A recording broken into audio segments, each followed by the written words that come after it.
Warahmatullahi wabarakatuh. Waalaikumsalam warahmatullahi wabarakatuh. Teman-teman sekalian, kebetulan pagi hari ini, lebih tepatnya siang ya, setelah hari Jumat, sholat Jumat, kita berada di tempat pemakaman Syekh Ade Bali. Beliau adalah guru dari Ertugrul Ghazi dan anaknya Osman Ghazi. Jadi beliau ini hidup di zamannya Ertugrul Ghazi dan Osman Ghazi. Selain sebagai gurunya, beliau juga merupakan mertua dari Osman Ghazi, karena Osman Ghazi menikah dengan anaknya Syekh Ade Bali yang bernama Bala Hatun. Di atas insya Allah kita akan lihat makam beliau berdua, makam Syekh Ade Bali dan istrinya, dan juga makam dari Bala Hatun. Bala Hatun adalah ibu dari Orhan Ghazi. Ini di depan kita juga ada Masjid Orhan Ghazi, putra dari Osman Ghazi. Masjid ini didirikan pada tahun 1332 oleh beliau. Kota Bursa itu dikuasai oleh Orhan itu pada tahun 1326. Setelah Bursa dikuasai, beliau membangun masjid ini, dan ketika ibundanya wafat dan kakeknya wafat, beliau buatkan makam di tempat di mana dulunya Syekh Ade Bali mengajar. Jadi dulu ini merupakan padepokan, kayak semacam pondok pesantren lah ya. Syekh Ade Bali ini sufi sekalian darwish ya. Jadi kalau kita dalam mindset kita yang namanya sufi itu lebih kita kenal orangnya suka berdiam diri, suka baca buku, dan tidak suka kehidupan luar ya, lebih banyak beribadah tanpa mengikuti perkembangan politik dan jihad dan lain-lain. Kalau kita lihat Syekh Ade Bali, beliau berbeda. Waalaikumsalam. Karena Syekh Ade Bali ini bukan hanya sufi yang gemar beribadah, membaca Al-Quran, membaca buku saja, tidak hanya sekedar mengajar di pesantrennya atau di padepokannya, tapi beliau juga menjadi inspirator dan penaung dari semua kebijakan dan keputusan dari Ertugrul Ghazi dan Osman Ghazi ketika merintis Kesultanan Ottoman di masa-masa awalnya. Baik, itu mari kita lihat makamnya langsung ke atas. Kita sekarang mau ke atas dulu ya. Ini kita maksudnya taib teman-teman. Ini kita sekarang mau masuk ke makam Syekh Ade Bali. Inilah makam beliau di sini. Kita sambil lihat ke dalam ya di sini. Dan ini berada di atas bukit teman-teman. Buat naiknya lumayan butuh tenaga. Yes. Nah ini dia. Ini ada masjid buat sholat ya, musola gitu. Ini adalah nasihatnya Ertugrul kepada anaknya itu Osman Ghazi. Ustaz, gimana lagi? Ya, jadi ketika Osman Ghazi masih muda, dia sering datang ke sini untuk belajar agama, belajar tentang Islam. Ketika suatu saat dia datang ke sini, selesai pelajaran, selesai mengaji, dia ketiduran di padepokannya Syekh Ade Bali. Nah, ketika itu dia bermimpi dari dadanya Syekh Ade Bali keluar cahaya, lalu cahaya itu masuk ke dalam dadanya Osman, lalu tumbuh keluar lagi menjadi sebuah pohon yang besar.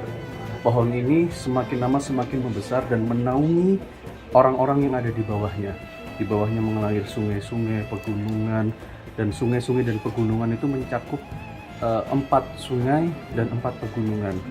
Nah, tidak lama kemudian pemandangan ini berubah, mengkerucut menjadi sebuah titik, dan titiknya semakin lama semakin mengkerucut hingga mencapai satu titik. Nah, titik itu menuju kepada Konstantinopel.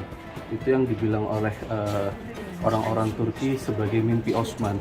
Jadi memang orang-orang Turki ini sudah tertanam dalam dirinya bahwasanya mereka itu ingin menjadi pembebas Konstantinopel, ingin merealisasikan janji Rasulullah bahwasanya Konstantinopel akan dibebaskan oleh sebaik-baiknya panglima dan sebaik-baiknya pasukan. Nah, ini terus mereka tanamkan dalam diri anak cucu mereka, terus diceritakan dan terus ditanamkan supaya mereka ini merealisasikannya. Kalaupun bukan bapak ibunya, mungkin anaknya, cucunya, dan cicitnya, dan kedua. Sampai akhirnya 825 tahun setelah Rasulullah wafat, hal itu baru bisa direalisasikan oleh Sultan Mehmed II atau Sultan Muhammad Al-Fatih. Nah, di sini awal mula perintisan Belik Osmanlı itu di sini sebelum ke bursa itu di sini. Jadi markasnya suku Kayi dulu itu di Sout yang tadi kita datang dan di Bilecek sini. Nah, gitu kurang lebih. Kita sekarang ke dalam. Kita lihat makamnya ya. Bismillahirrahmanirrahim. Nih, Syekh Adabali.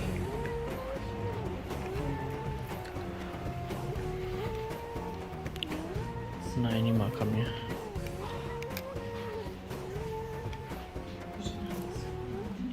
Ini makamnya. Nah, inilah makam Syekh Adabali. Makam Syekh pertamanya pada zaman Ottoman. Masya Allah.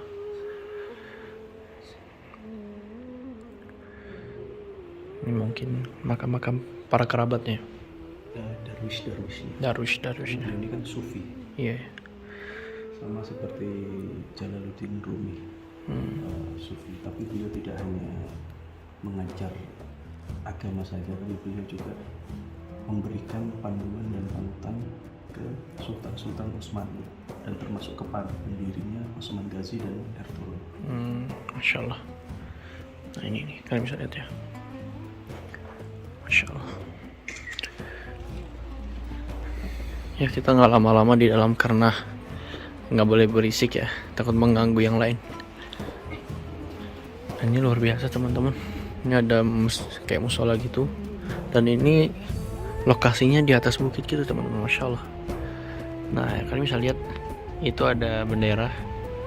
Nah itu adalah benderanya suku Kai, dan sampingnya benderanya Republik Turki atau negara Turki ya. Masya Allah. Di ruangan ini terdapat dua makam. Yang pertama makam istri dari Osman Ghazi, Bala Hatun. Kebetulan beliau adalah anak dari Syekh Edebali juga. Dan yang kedua adalah makam dari istri Syekh Edebali.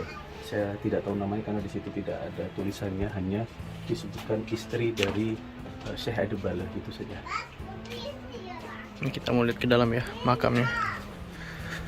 Nah seperti ini teman-teman makamnya.